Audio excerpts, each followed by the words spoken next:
शहरात 1 मे पासून घर जनगणनेच्या पहिल्या टप्प्याला अधिकृतपणे प्रारंभ होत असून प्रशासनाने यासाठी सर्व तयारी पूर्ण केली आहे। केंद्र शासनाच्या महत्त्वाच्या जनगणना प्रक्रियेअंतर्गत घर नोंदणी मोहीम राबवली जाणार आहे।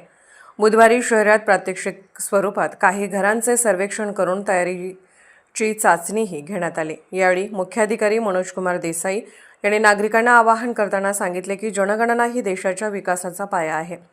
त्यामुळे नागरिकांनी प्रामाणिक व अचूक माहिती देऊन प्रशासनाला सहकार्य करावे।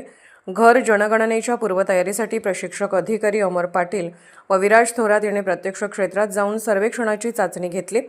या मोहिमेसाठी 9 पर्यवेक्षक आणि 52 प्रगणकांना सखोल प्रशिक्षण देण्यात आले असून प्रत्येक घटकाची बारकाईने माहिती नोंदवण्याचे मार्गदर्शन करण्यात आले आहे। या पहिल्या टप्प्यात घराची स्थिती, मालकी हक्क, खोल्यांची संख्या, पाणी व वीज सुविधा, शौचालयाची उपलब्धता, स्वयंपाकासाठी वापरले जाणारे इंधन तसेच कुटुंबातील सदस्यांची प्राथमिक माहिती संकलित केली जाणार आहे।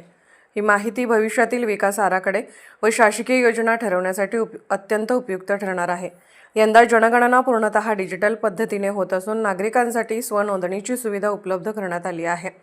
अधिकृत संकेतस्थळावर नोंदणी करून SEIDच्या माध्यमातून नागरिक स्वतःही माहिती भरू शकतात। दरम्यान घर जनगणना हा पहिला टप्पा असून त्यानंतर लोकसंख्येची सविस्तर माहिती संकलित केली जाणार आहे। चुकीची किंवा अपूर्ण माहिती दिल्यास कायदेशीर कारवाई होऊ शकते। त्यामुळे नागरिकांनी अचूक माहिती देताना दक्षता बाळगावी असा इशाराही प्रशासनाने दिला आहे। अशाच अपडेट्ससाठी SP न्यूज चॅनलला लाईक करा, शेअर करा आणि सबस्क्राईब करा।